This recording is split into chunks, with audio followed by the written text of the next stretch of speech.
Hello and welcome to the Quality Early Education Systems YouTube channel. Thank you for visiting and checking out this video. Today we're going to be talking a little bit about materials in the learning environment. So we're going to go through some visuals and some specifics on what we encourage teachers to have in their classroom. My name is Eunice Lopez and I'm one of the coaches in the KEYS program on the Pathways side of the team. And this video is really just going to focus on showing you some examples of items on the checklist that we use, which is the Circle Classroom Environment Checklist. And we're going to hit the infant, toddler, and 2 ages, as well as the pre-K ages and each of their classrooms. So let's start off with the infant, toddlers, and 2s. And they range from 0 to 12 months, and then toddlers are from 13 to 35 months of age. So in this infant, toddlers, and 2s classrooms, what we're looking for in the art section or in the art center is some evidence that shows that children are engaged in creative experiences, that their artwork is displayed at their eye level.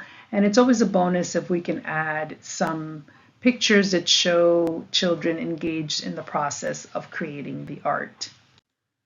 And then there's also an area in the checklist that focuses on social emotional competence. So it's important to show not only to have materials that children can engage in practicing self-regulation skills, but also to be able to show that they are understanding their feelings, able to express their feelings, and any way that you can show that is always a bonus. So this is just an example of children creating art and describing different feelings and emotions.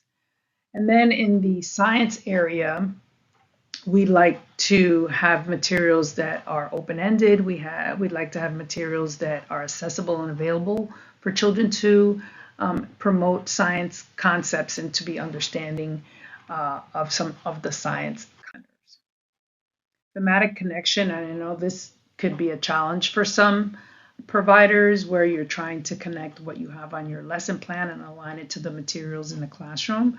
So this is just an example of if you're talking about the night theme, you want to have books related to that theme in the library center. You want to have some visuals that connect with that. You want to also engage children in artwork that relates to the night theme. And so making that thematic connection is important for their optimal learning.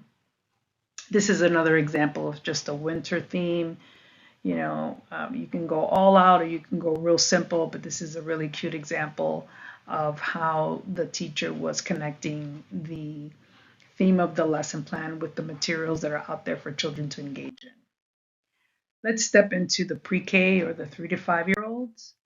And here we have the interactive read aloud. This also is a challenge for some to be able to show that there are actual materials and toys and other tools that children can use to interactively engage and read aloud. So we do read to children all the time, especially at circle time, but throughout the day as well.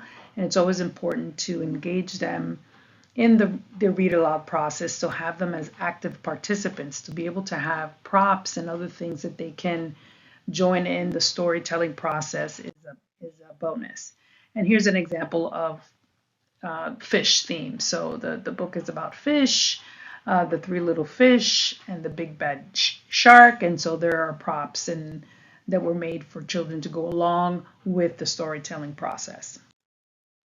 The letter wall is also a challenge, but this could be really fun to create as a group, as a class. And so we're always encouraging early literacy and letter identification and all the things that have to do with early literacy. And so to be able to have a letter wall that not only showcases the symbols or the letters, but also the child's name and connecting words that go with those letters, and to have pictures with those words is also important. Here's another example more pictures, more letters, more symbols, children's names are added to it. And, you don't have to do the entire alphabet. You can do maybe just the letters of the children in the classroom, and then maybe choose specific sight words that you might be working on, or theme words that you might be working on, or just words that you want, new words that you want to introduce. Here's an example of shared or interactive writing. So we want to encourage teachers to begin that process. Circle time is a good time to do it, as well as small group learning experiences where you have the teacher engaged in writing, and then you have children participate in that writing concept. And then also to include journaling, to have journals on a daily basis for children to have opportunities to write in a journal, have something specific to draw in, and make a connection with whatever it is that you're talking about throughout the day. Here's another example of shared and interactive writing, and this is all about the numbers. And so you see that you have an example of the teacher's print there. She wrote the initial numbers in orange, and then you have a variety of examples of children writing their own numbers and that being displayed. So the big takeaway is the intentional teacher will engage children in ways that promote an optimal learning experience by exposing children to meaningful materials in each interest area. So that's really the real big takeaway, that we want children to be able to connect with the materials that they're exposed to, and for us, the teachers, to be very intentional about the types of materials that we're engaging children with. So I hope this was helpful, and I appreciate you checking out the video. See you next time.